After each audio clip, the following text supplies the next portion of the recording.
Dana Brown did it again. I knew this was coming eventually. I just didn't think that this would come legitimately less than a week after I said it was coming. Was having a conversation with a mutual friend of ours, Joe, on Twitter at the Astros flagship about things that Dana Brown says. And I said, lock. At some point, he is going to talk about the return of Luis Garcia and Lance McCullers whenever they come back, which is probably going to be mid-July at earliest, is going to be like making a trade at the trade deadline. Lo and behold, Dana Brown over the weekend on the Astros flagship, when talking about an upcoming Luis Garcia rehab assignment, said his eventual return, quote, it's going to be like acquiring a guy via trade. Damn it, Dana. Damn it. I mean, what's the point? Like, he just solved what we talked about for the last 2 hours and 20 minutes. That's how they fix Ryan Presley. Lance McCullers pitches the 7th, or Luis Garcia, or Hunter Brown instead of Ryan Presley. Problem solved. Why do they treat us like we're That's dumb? their acquisition, Paul. I don't understand why they treat us like we're dumb. I do not understand why the Houston Astros regularly go back to these same messages that they have sent to us in the past whenever this team is struggling, talking about how a guy coming back from an injury is like making the trade deadline acquisition that they're probably not going to actually go out and get.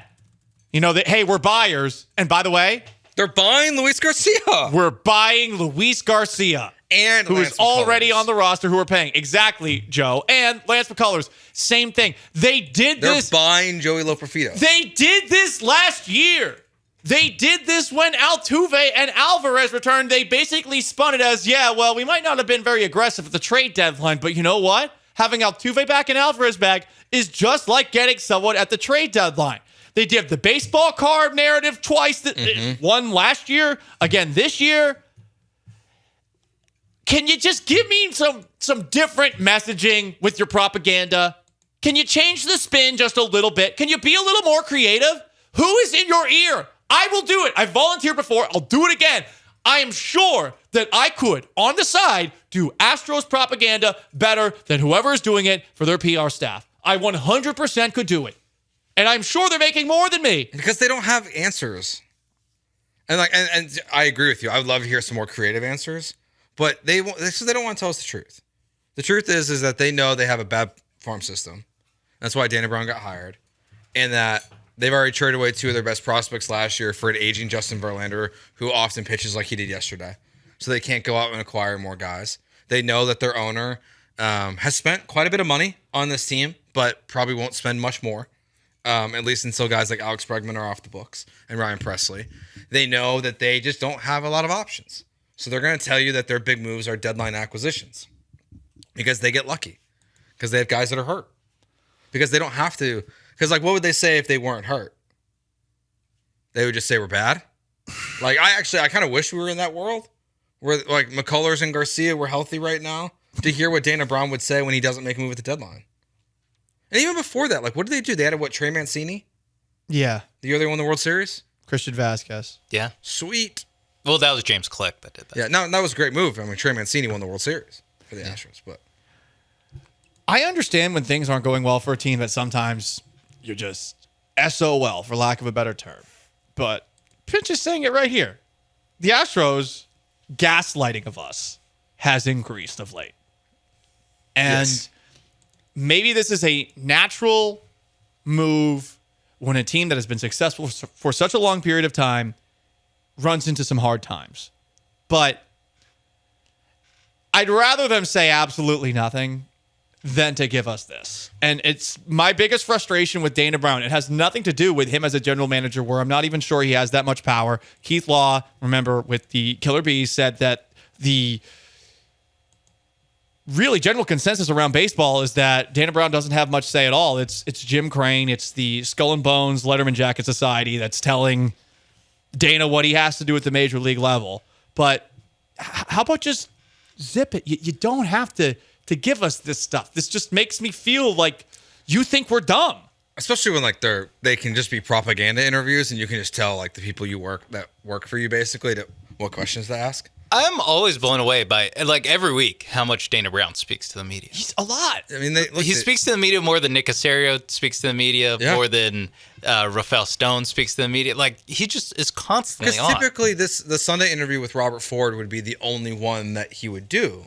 But now he's doing 2 a week. But he's doing 2 a week, and then there's oftentimes he's also readily available. He makes himself available to Before just games, regular media members. Correct. Not, flagship partners. Right. I think after the Javier and Urquidy injuries, he made himself available in the clubhouse. Which, like, then he should, because it's like, Yes, we have that one makes real sense. questions.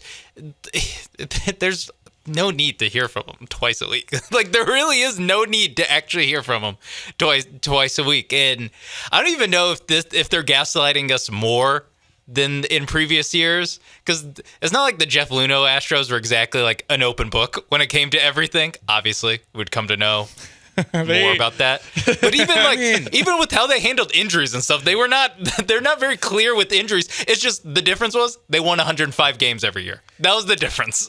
Yeah, I mean, they were pretty adamant publicly about who they were not trading, though. Like, I will say that. Like, when Kyle Tucker and Forrest Whitley were all prospects, and we're not trading any of these guys. Dana Brown said they were not trading Drew Gilbert last year on the flagship, and well, then he got traded. That probably wasn't his call. Exactly. It wasn't. He's a puppet master. That's part of Dana Brown, where it's like what he should say is, hey, Dana Brown, what are your plans for the deadline? What his actual answer should be was, I don't know. We'll see what Jeff Bagwell and Jim Crane want to do. If they told, that's the answer. If Jim Crane walked in Dana Brown's office and said, "Hey, I really like Jeremy Pena, but the Minnesota Twins, they're scuffling a little bit.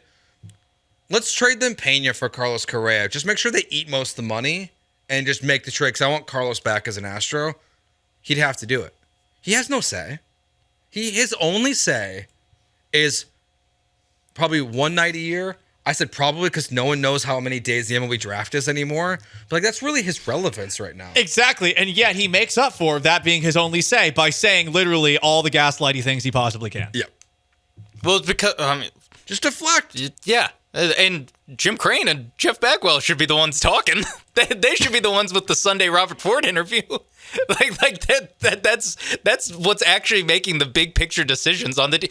That's who decides when if they sign Josh Hader or not. That's what decides when Jose Abreu comes back. But no, we have to have Dana Brown talk 3 times a week about. Well, we'll see when Jose Abreu comes back. When everyone knows it's not his call. He has zero say in it.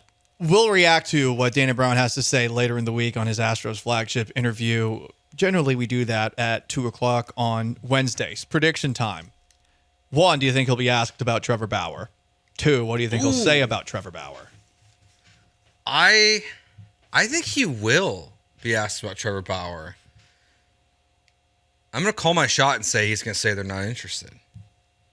Yeah, I'm going to say that he's going to say, obviously, we do our due diligence on everything. He's been a very talented pitcher in the past. We're not looking at signing someone right now. Or he's going to do a lot of just talking about Trevor Bauer, and they go, probably not. It would be really funny if he started talking about Bauer off the field. Because will he would stir up the hornet's nest, do Dana Brown things, and put his foot firmly into his mouth? Just lodge it in there, like toes in his esophagus. Probably. But that's not. He never says anything negative about anyone. That's the thing. Right. He puts his foot in his mouth by being positive about everything. But those are his players. Those are his players. Will he be positive about Trevver Bauer? I think he'll be like, he was a great pitcher. Yeah. he's killing it in the Mexican League. What do you call this little group that calls all the shots? What's the full name? The Skull and Bones Letterman Jacket Society. Well, do they sign Kevin Biggio since he just got cut by the Blue Jays? Yes. Like, is he going to replace Greg Kessinger on this roster? Can he play third base? Yes. Yes. Like, as soon as they DFA'd him, was like, can't wait. Well, he already has 25% of the council voting for him. That's what I'm saying. Like, Dad's on the council. Can't believe he's not on the team yet.